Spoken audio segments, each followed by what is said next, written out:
Thank you, everybody, for joining this webinar tonight on Raising Kids Right with Mrs. Dena Gorkin. And this is a webinar in the monthly parent webinar series that the Menachem Education Foundation started this year. MEF was founded about 13 years ago in order to elevate chinuch in the Chabad community worldwide. And Baruch Hashem, we've been able to do that in so many ways by accessing and impacting schools, teachers, principals, and students.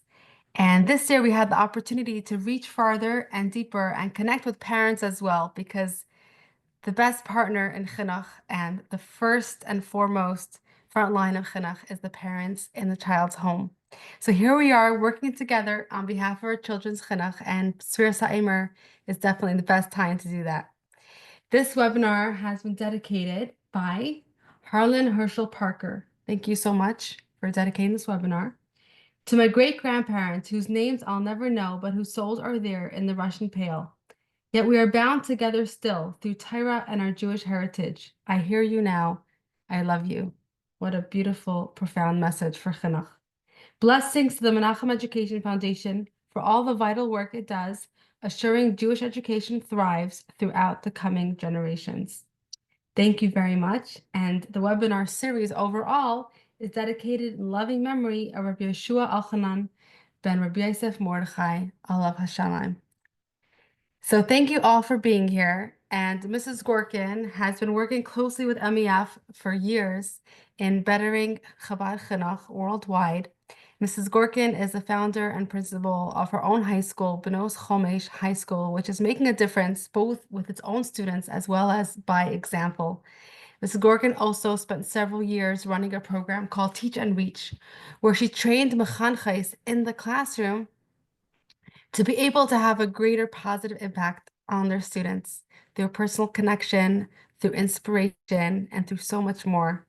And we're so happy and grateful that Mrs. Gorkin is here to be able to share her chinuch wisdom with parents as well. Thank you so much, Mrs. Gorkin. Thank you, Hannah. And just have to give a shout out here to all the hard work that Hannah does for Menachem Education Foundation and all the staff at MEF who put their heart and souls, Rabbi Schneier and all the rest, put their heart and souls into bettering chinuch in our communities. And I can say that I've seen the fruits of this labor over and over and over again with my children, with my grandchildren, with my students. So thank you. So tonight we embark upon a workshop called Raising Kids Right. And Bashkacha Pratis, tonight we will count in the Eimer the day after 37. I think we're at that in-between time where I dare not say the number.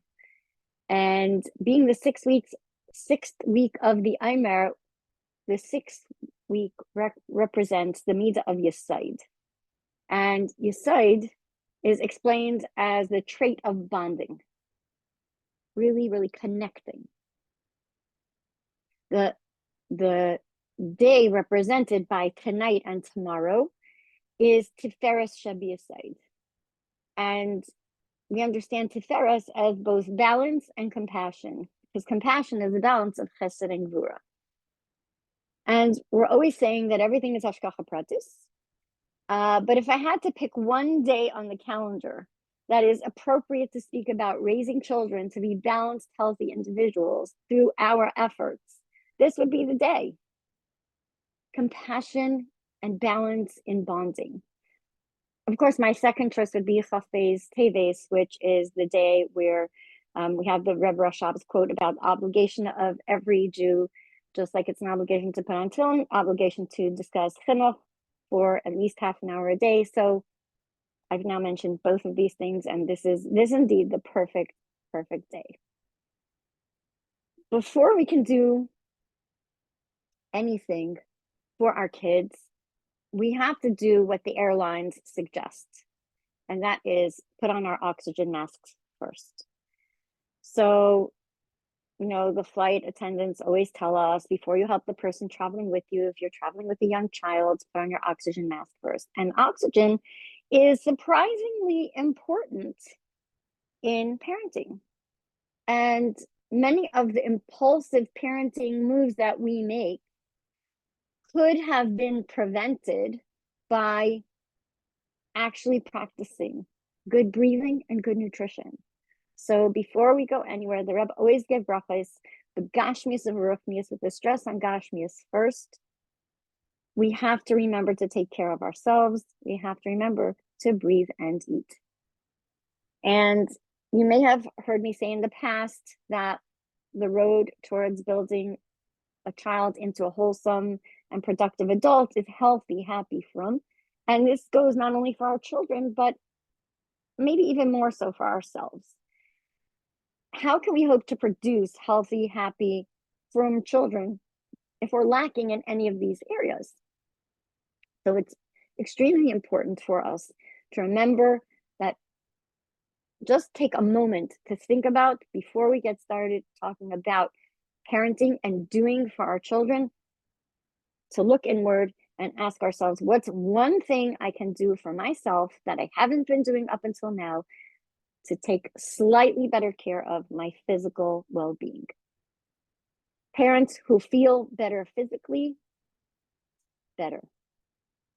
So if it's, I need to take a 5-minute time out to go eat a snack, take a drink of water before I get into some kind of interaction with my child, it's important to do it. Often when I speak, I talk about my father's love for Pirkei Avos. And in truth, if we want to raise our children with Torah values and menschlichkeit, Pirkei Avos is the first and best parenting manual. I highly recommend reading it.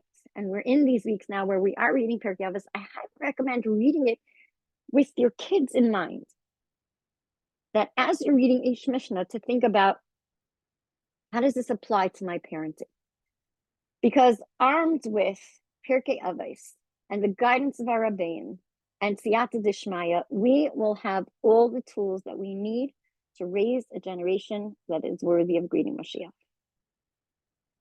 My school recently put on their production, and actually in the production, we told the story of my grandparents and my parents, and I wrote a song called Pirkei Avos for the Win. And my students continued to go around singing that, because the song speaks about how Pirkei Avos is such a powerful tool, and what does Pirkei Avos say, and how we can really be better parents. So the topic of tonight is raising kids right. And if the impression that this title may have given is that I have all the answers, I must admit that I don't. Also, if it seems that I'm implying that there's one right way to raise kids, I'm definitely not. When I talk about raising kids right, I'm referring to foundations necessary, and the foundations on top of which each of us can lay down our own parenting style, our own special relationships with each of our children, and our own ability to connect our children to their Yiddishkeit. So right is actually an acronym for these foundations. Right here doesn't mean correct. It's an acronym for these foundations. And I'll give you the short form, and then I'll give you the longer version of what each letter stands for. So raising kids right, the R of right is for resilient and resourceful, which means children are allowed to experience struggles. Parents take a supportive but not hovering role, and all the while encouraging them to find solutions. The I stands for intellectually curious, and we want to encourage our children to ask questions, and we want this to lead them to a lifelong love of learning. So encourage children to ask questions. The G stands for generous, and we want to teach our children to be kind and forgiving, both to others and to themselves. We want our children to be happy, and we want to set a tone in the home where children can be happy, and happy in the way that Pirkei Avos talks about happy, which is satisfied with what they have. And the T stands for Torah, true, and inspired by our own homes that are joyful in the way that we do mitzvahs and in the way that we learn and the way that learning is approached. We want to raise children who have a desire to build a similar home on their own. So now I'll go back to the R. I'll start from the beginning and I'll elaborate on each one of these foundations. So I said the R stands for resilient and resourceful. The greatest compliment I ever got from my father was, "You are the most resourceful person I know." What did that mean to me? It meant that he believed in me. It meant that he believed in my ability to find strength within myself or to reach out to others for their strength to get the job done. He believed so much in me and so much in the strength that I had that he paid me this, what I considered the ultimate compliment. But in a world where we have way too much information and everyone causing everyone to be anxious, right? We hear the news and we see images and everyone's anxious. How do we raise our children to be resilient and resourceful? Because we're constantly bombarding them with more information and more social media and more technology and more everything. It's very hard for them to have the downtime to become resilient because they're constantly bombarded with more input. And therefore, if they're less resilient, they also will be less resourceful. So there are three elements here, and I call them the three C's. Connection is the first one. We are all physically, emotionally, and spiritually connected to our children, no matter what. And that's simply by having given birth to them. However, the quality of our connection might differ from one child to another and from one stage or time period to another. And just think of it using a cell phone as a muscle. You go some places where there's great service and you have a great connection. You walk a few steps away and you don't have connection at all.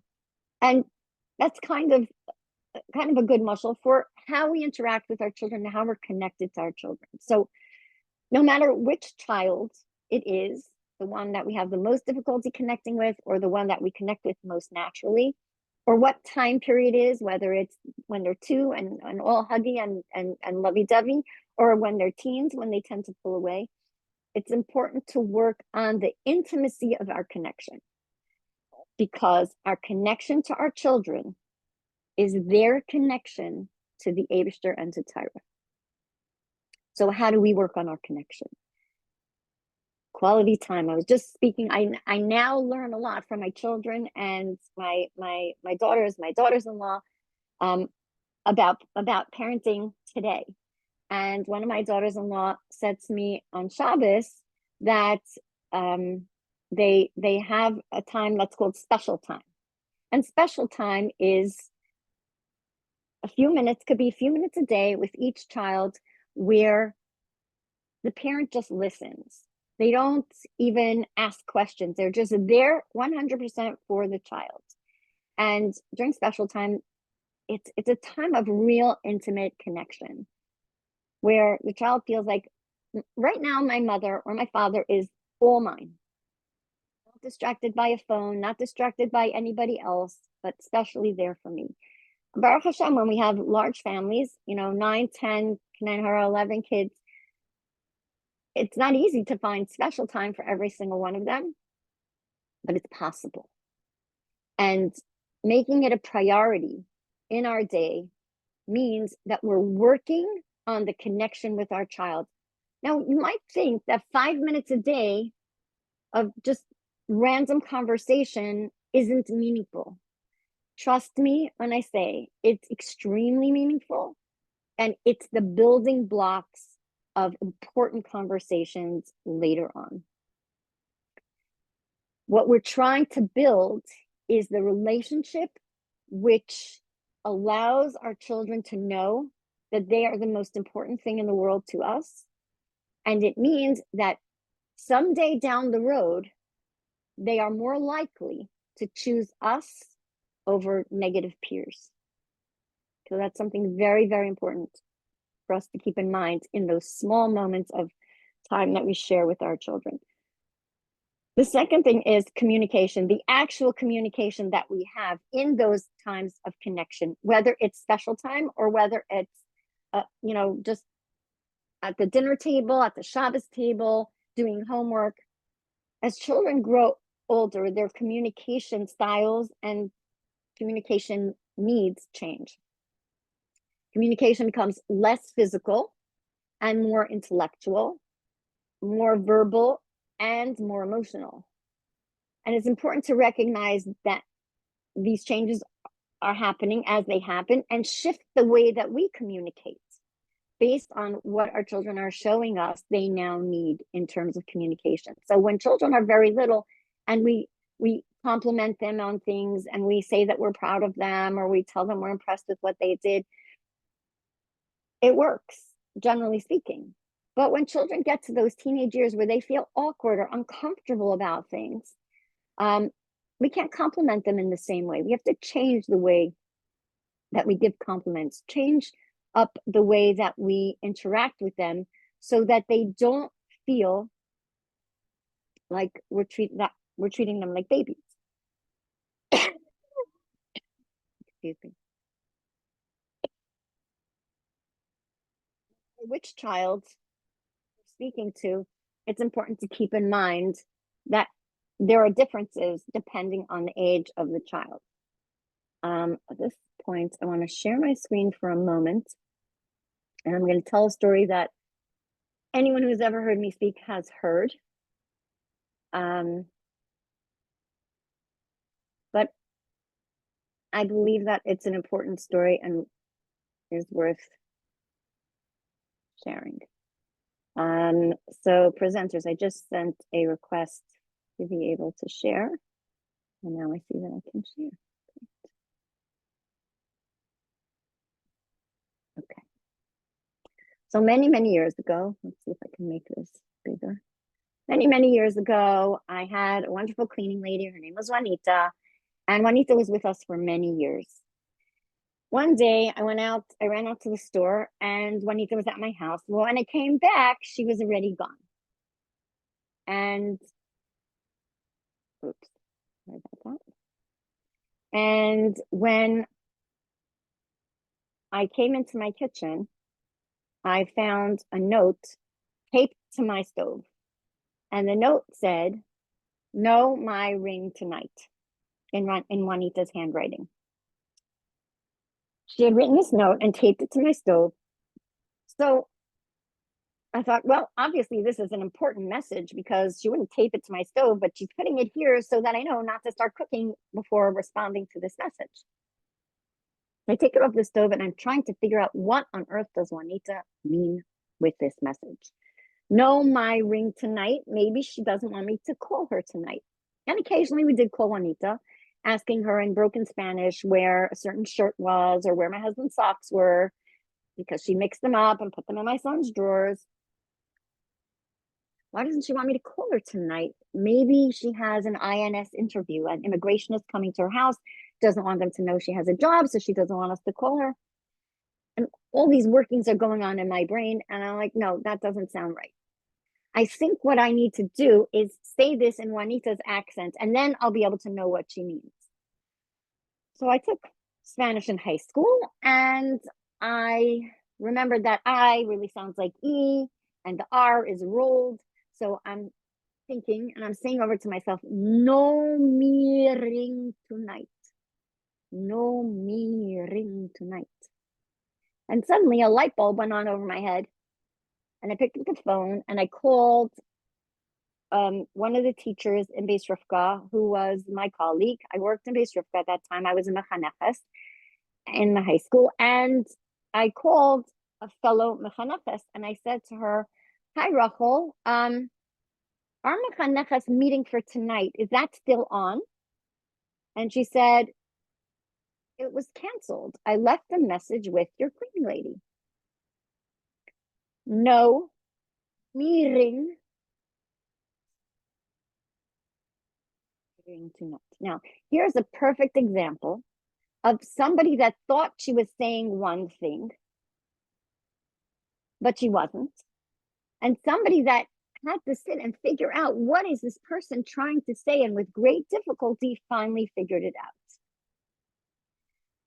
And many times when we speak to our children, and particularly as they're getting older and the language with them and the communication with them changes, we have no meeting tonight moments, many of them, where we think we're saying something, but our children think we're saying something else. So it's important when we're communicating with our children to clarify, especially with children who may have a tendency to misunderstand intentionally, or at least if not intentionally, unintentionally. So to clarify with them, say, "Did you understand what I said? Can you repeat back to me what I said?" Many times when we have to tell children what to do, we find ourselves engaged in a little bit of a battle. And there are ways to prevent those battles. When I used to do parenting groups, I taught about 5 ways to say do it without saying do it.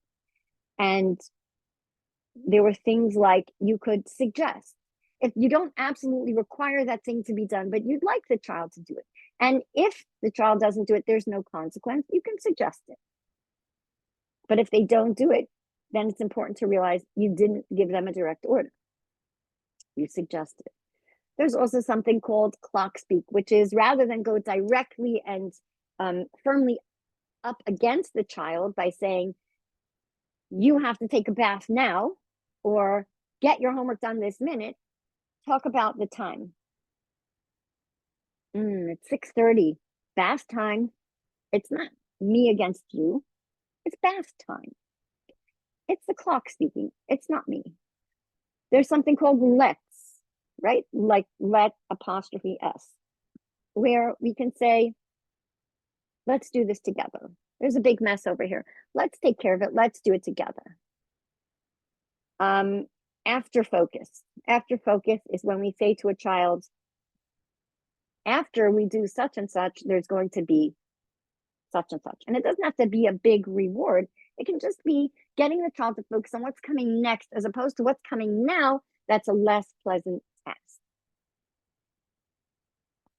So these are a variety of different ways to communicate things to our children without going head to head with them, because often that's really not necessary.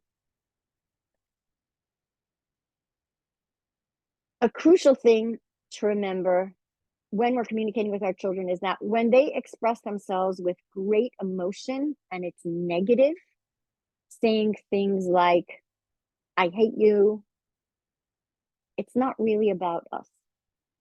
It's not. It's really about them feeling so unable to manage big emotions that all they can do is look at you and say, "You can handle this. Therefore, I'm going to spill this all out on you."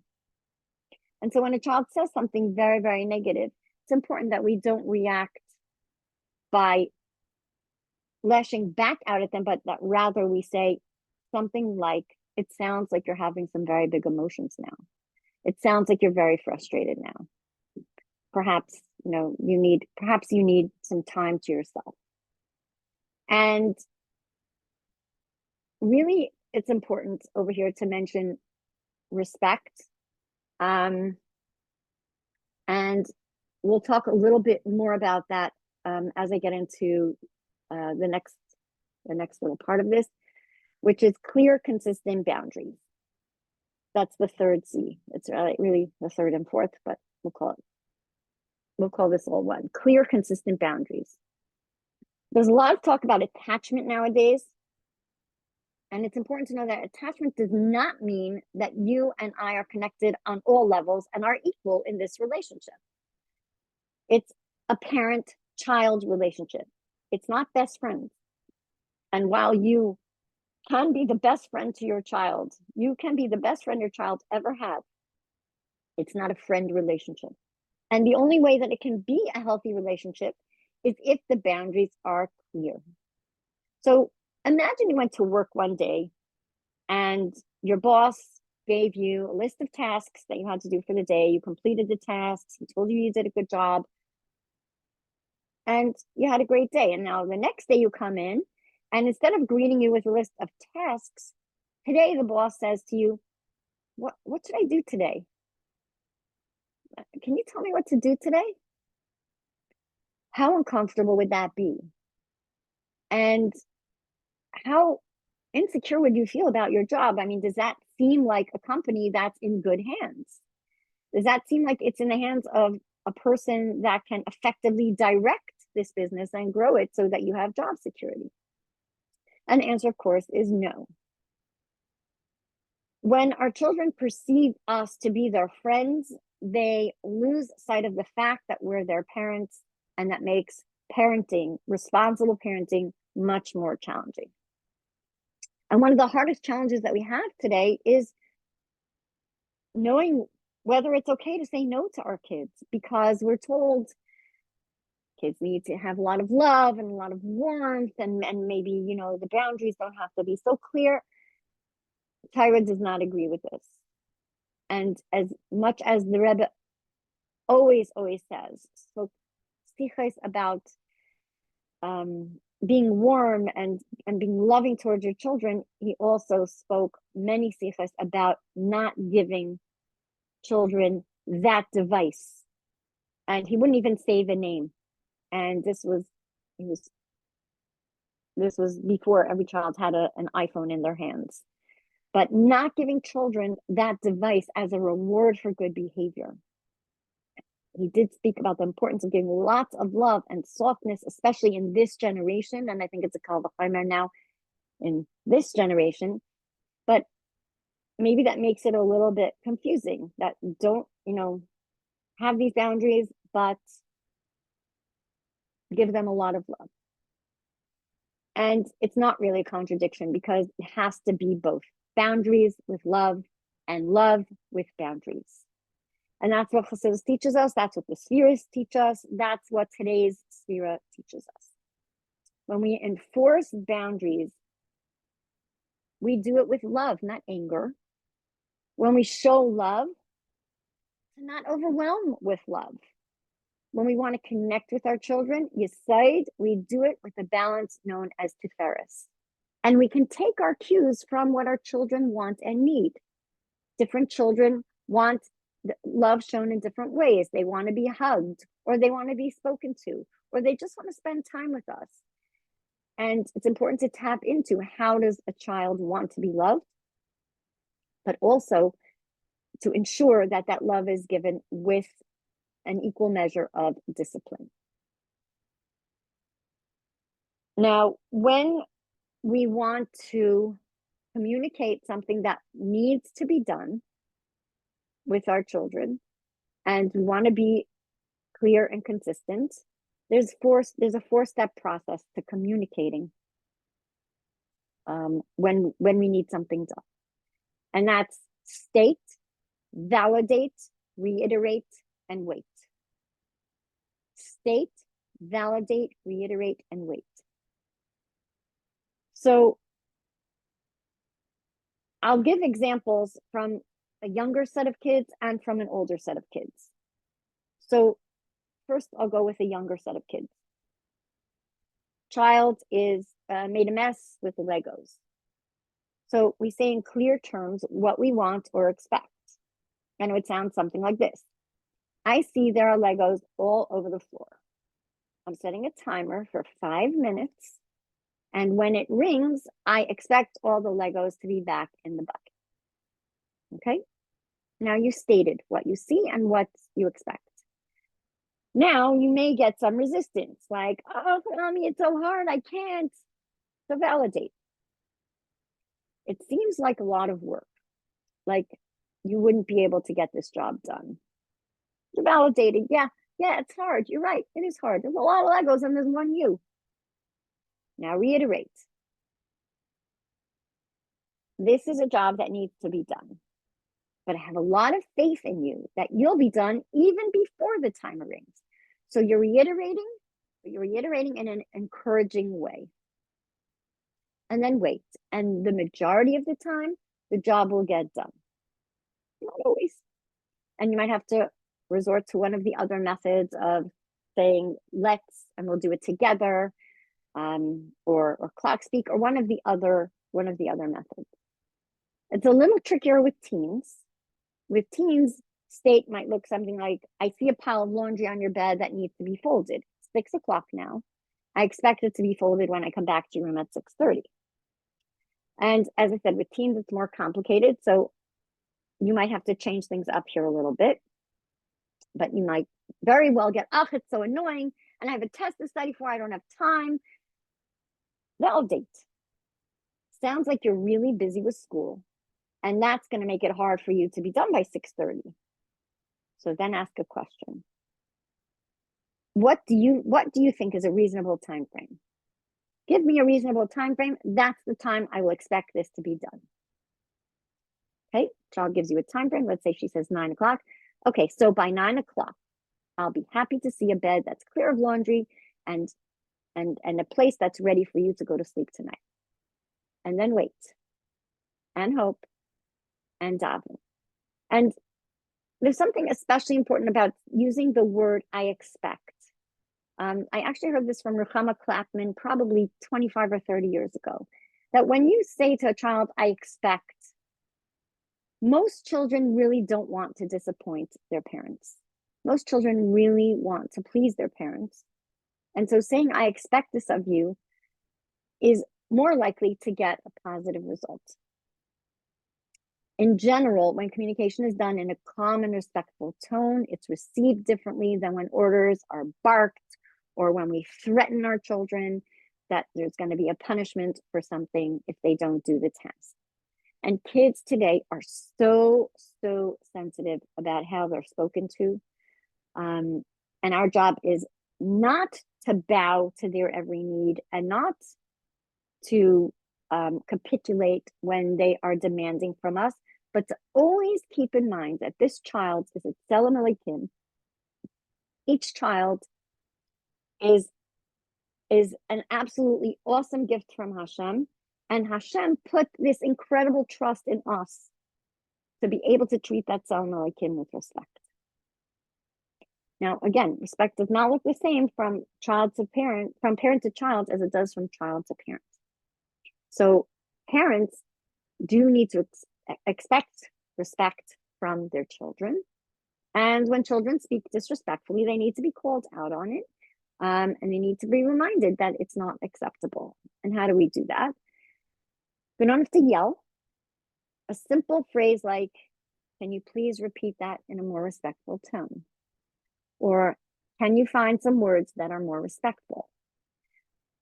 Those phrases can go a long way, and children can pause. And if they can't, then we can say, I'll be expecting to hear you later come to me and say this more respectfully.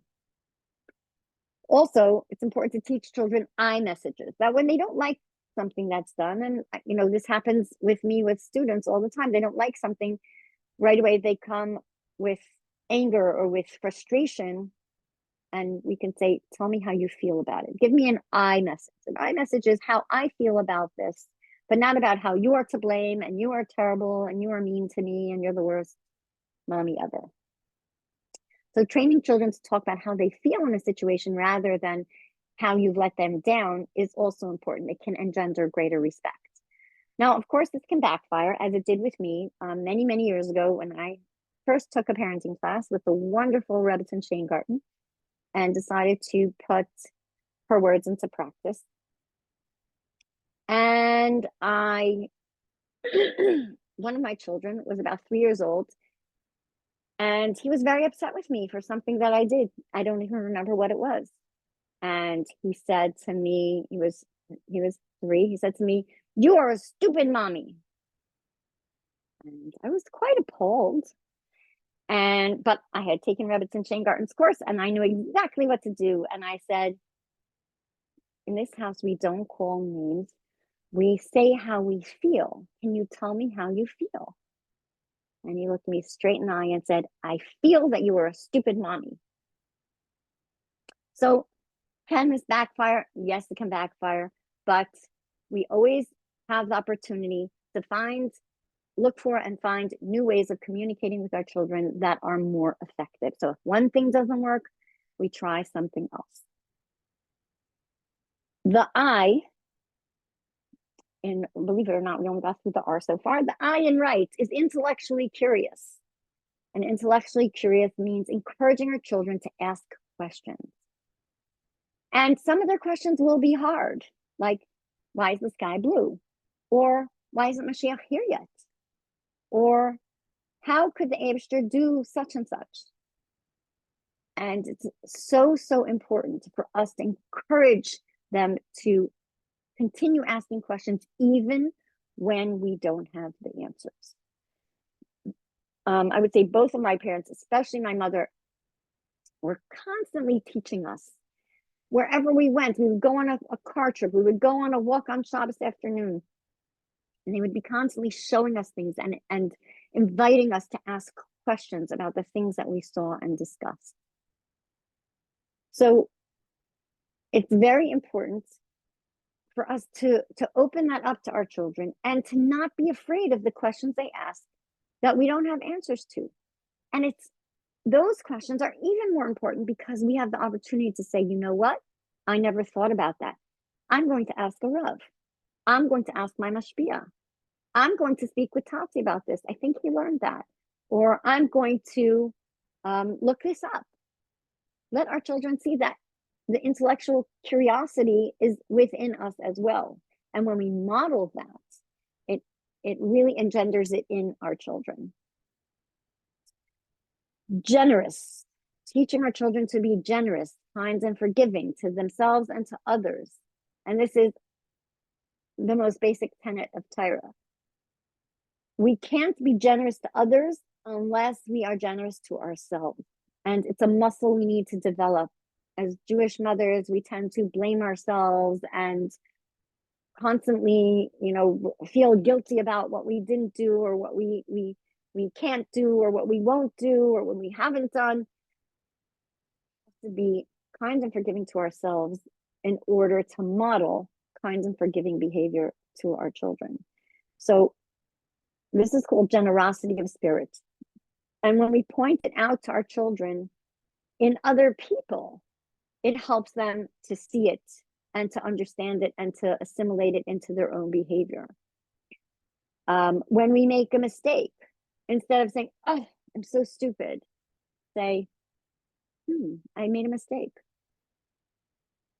Perhaps I should have done such and such. Next time I'll remember to take the keys with me when I walk out of the house," or whatever it is that we haven't done. But it's so, so interesting to see how our kids model our behavior from the youngest of ages. And I have this very vivid memory of my kids, 3 of my kids playing in the living room. And my neighbor's children were there also. 2 of my neighbor's children were there as well. And my youngest at the time was probably 2, and he was going through a hitting phase. So he hit my neighbor's 6-year-old son. And my neighbor's son turned to the 2-year-old and wagged his finger at him and said, "Bad, bad boy. You're a bad boy." My 6-year-old daughter turned to my neighbor's son and said, "There are no bad boys in this house. Only good boys who sometimes do the wrong thing." And I thought to myself, wow, they actually hear what I say. That's amazing. And they do. They hear how we respond. Do we respond to others' mistakes with generosity and kindness and forgiveness? And when they see it modeled, they learn to live it. The H, happy in the way that Pirkei Avos says happy.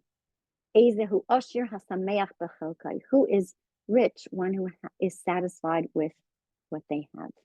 And kids today suffer from a disorder called never enoughness. Whatever they have, they needed one more of it, or they needed a different type of it, or they needed the kind that their friends have. Never enoughness is contagious, highly contagious, especially among teens. And it's our job as parents to help our kids understand that they are enough and that they have enough. And that everything that they get is a gift from the Eibishter. And we have to be thankful for it. We say Maida Ani every morning. We thank Hashem all day long in our davening. It is also important to teach children the difference between needs and wants. And my children heard this speech many times growing up when they said, I need a third pair of shoes. I need an iPhone. I need that fancy backpack. They would get the speech from me, which is, there are 5 physical needs that a person has, and in order of importance: air, water, food, shelter, love. Of course, the Yid needs Torah. These are the things that physically keep a person alive. And everything else is a want.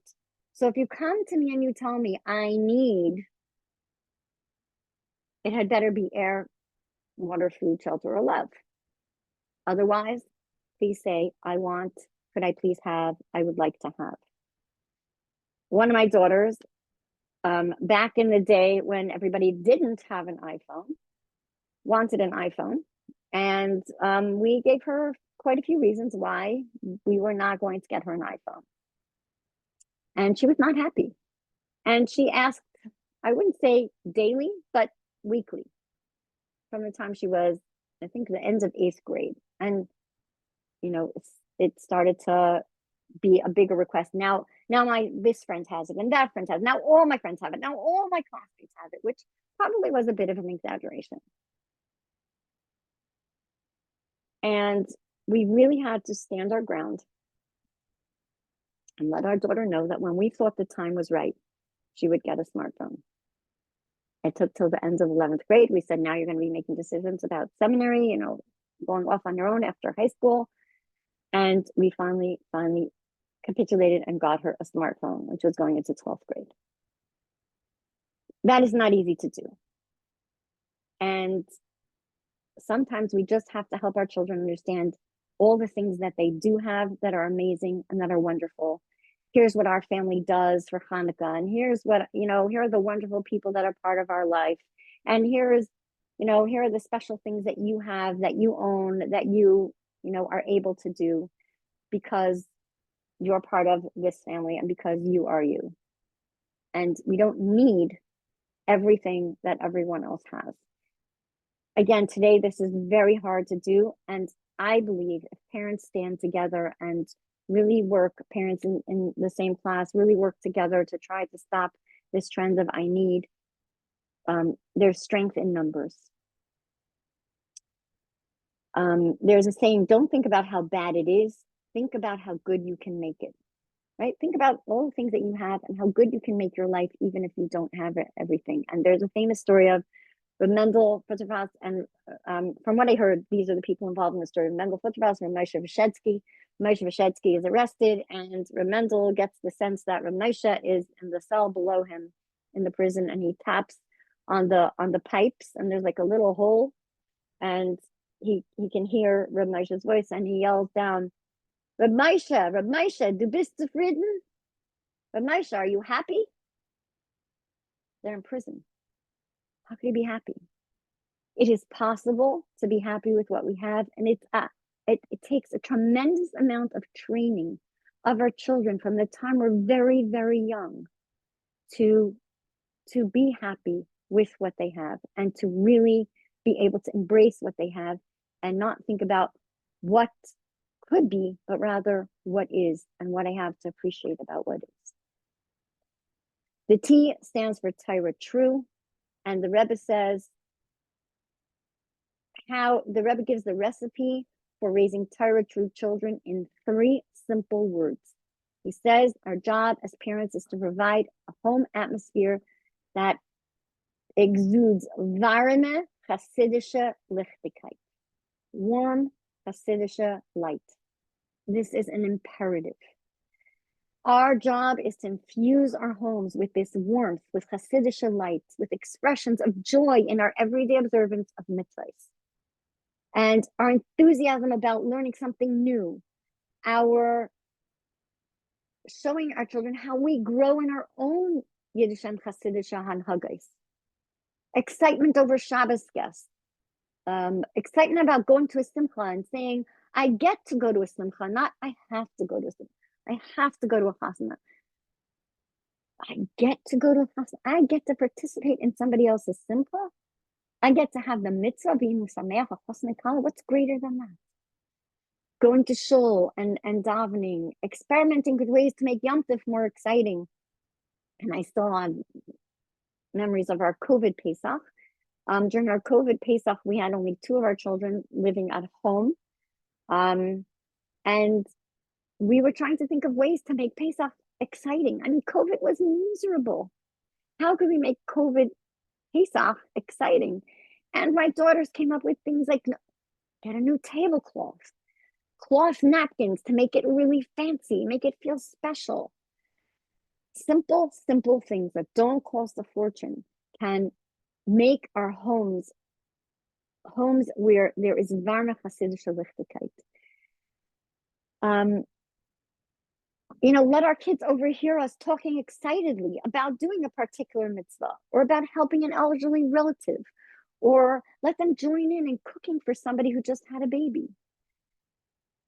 Bringing that joy into what we do, into how we parent, into how we live our lives, and modeling that joy for our children is the best way to give over to them the meaningful life of being a Torah true Jew, the meaningful life of being a chassid.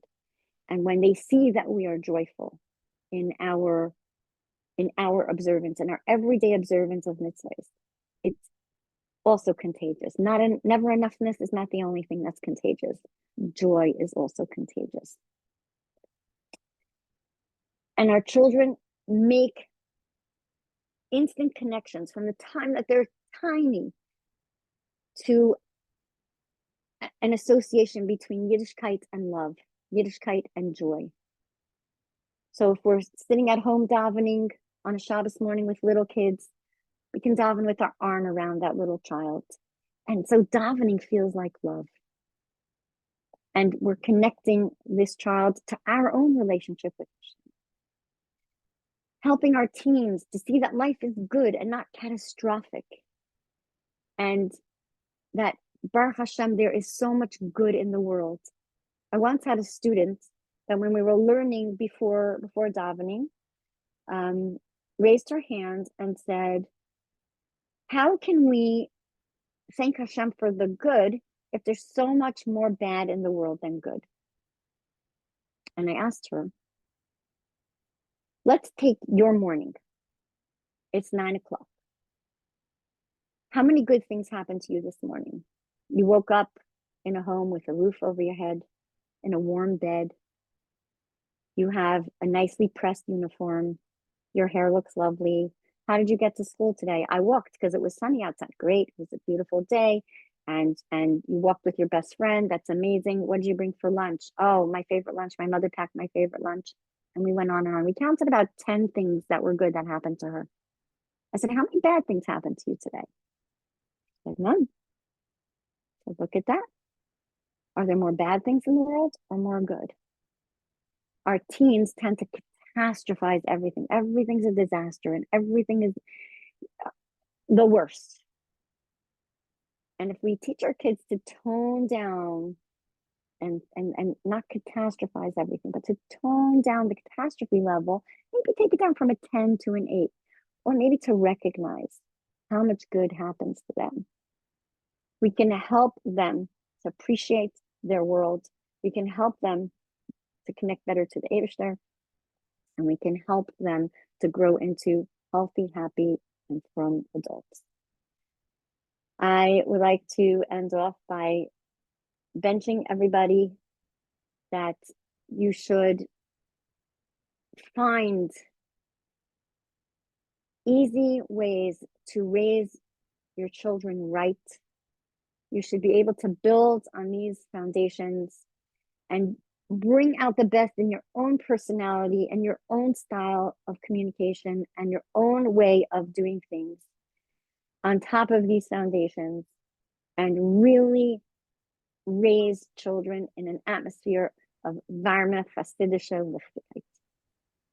Amen. Thank you so much. That was incredible. I don't know about everybody else, but I feel that we can absolutely have a class on every single one of the letters in that acronym, the R, the I, the G, the H, the T. But for all who are wondering, we can send out a summary afterwards with the letters and what they stand for, and catch you up on all the details. I know that there were a few questions that came in during the webinar. We'll take two for now. I don't know if we'll have time for more, but let's start with those, if that's okay, Mrs. Gorkin. One person asked, when a child is ignoring and being disrespectful over and over, can we change our tone at that point to a very stern one or use a louder tone of voice? What would you say to that? Say again, I somehow some of the words I missed. Sure. When a child is ignoring and being disrespectful over and over repeatedly, so then do you switch tactics and employ a more stern or louder tone of voice? Okay, so when there's a child that we know is disrespectful regularly, what's needed there is a conversation at a time where you're not asking for anything. Just a conversation with that child, a warm conversation where you start out with just, shooting the breeze and talking about things that are enjoyable, and then mentioning that you notice that sometimes it's hard for her to speak respectfully. Could she give you some insight into why that is? I've had this conversation with many students of mine over the years, and this it's mind-blowing what they come up with. I had a student tell me, once somebody tells me I have to do something, there's a voice inside me going, you can't do it. Don't give up your power. Wow, mind-blowing.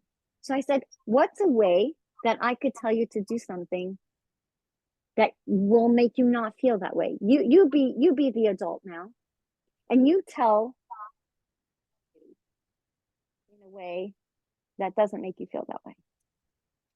So that, the raising of the voice probably won't get you anywhere. And it might get them to do the thing in that moment, but what's really needed in this situation is a conversation in a non-confrontational moment about what it means to that child when they're confronted and what could be done differently. Wow, that's very powerful advice. Thank you. And the other question is, for those whose kids are still young, what are important points to set the foundation right? Like any general advice, educational resources, or direction for young parents specifically?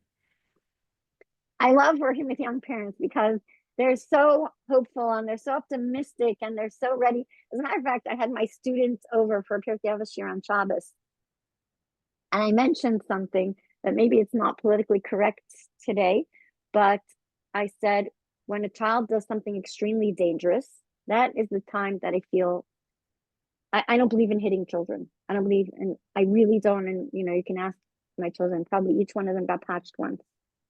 And it was either for extreme chutzpah, and which was like this tiny little tap on the face to remind them, Azuz Panim gets a patch on Panim. And the other thing is for danger. So if a child stepped foot into the street, which happened twice, even, holding onto a child, right, by the hand tightly, child can pull away and run into the street. That would be a patch, a very strong patch, not a little patch, a strong patch. Why? Because they have to associate life-threatening danger with pain. Because you can't explain to a 2-year-old, we're talking about really little kids, you cannot explain to a 1.5-year-old or a 2-year-old, that's dangerous, don't do that again, that's life-threatening. They don't have the ability yet. Their intellectual ability is not such that can be explained. So I said this. A beautiful bunch of teenagers was horrified that anyone would ever slap a child for doing anything, because they're so optimistic about how they're going to raise their children.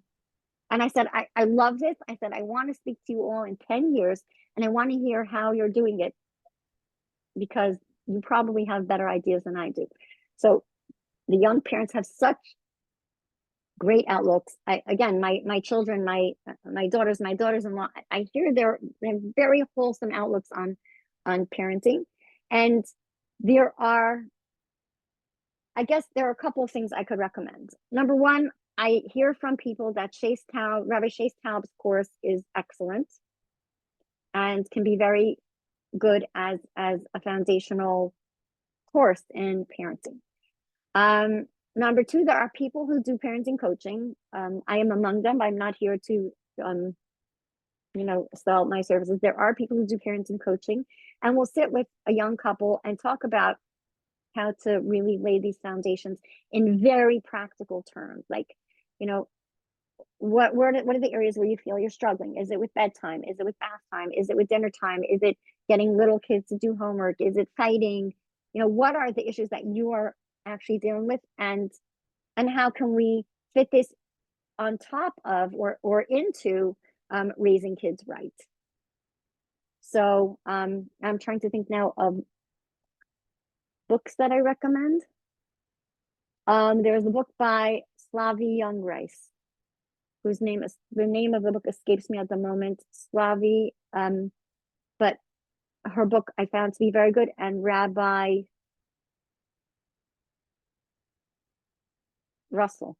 Shimon Russell's book, also to be very good places to start. There's some secular books as well. I strongly prefer getting our advice from Yidden, from people who are Yerei Shamayim. But there are some secular books that have some good technical advice, strategies, how to talk so kids will listen happens to be a very good one. There are a few others, but yeah, I would start with like maybe just making an appointment with a parenting coach or seeing if Rabbi Taub is doing another series of his parenting classes. Or seeing if Mrs. Gorkin is doing a series of parenting classes. Thank you so much. There's so much here that applied to all ages. And it's so incredible to see that over 200 at some point, parents were signed on really in partnership with their schools, in partnership with the mechanchim and mechanches to really give the kids our best. And that's what we're all about here. I want to thank Mrs. Gorkin for giving your time and your insight and your dedication to chinuch on all fronts in school and at home, and really being there for Menachem Education Foundation and thereby for chinuch at large. And thank you to Mrs. Bela Rutman in the MEF office for pulling this together with so much dedication and ingenuity to bring this program to parents. Thank you so much for all your efforts. And thank you to all the schools who partnered with MEF in this endeavor. We're so used to working together on behalf of the teachers, but you took a stand and offered this together with MEF on behalf of the parents.